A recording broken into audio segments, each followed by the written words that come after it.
Steps to make a straight through and a crossover cable. First step is to unwind the twisted wires and then pair the wires in the correct color order.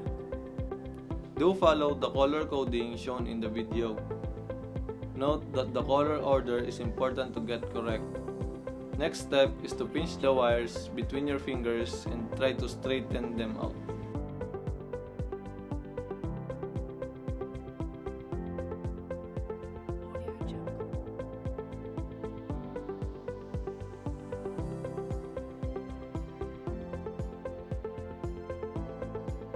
Use a wire cutter or a scissors to straighten and shorten the end of the wires and to make it fit in the RJ45.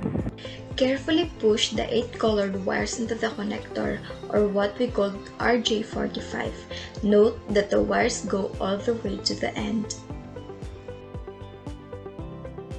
Carefully place the connector into the Ethernet crimper and cinch down on the handles tightly for the copper slicing tabs to pierce perfectly into the 8 wires. And test your cable to your computer if it is working.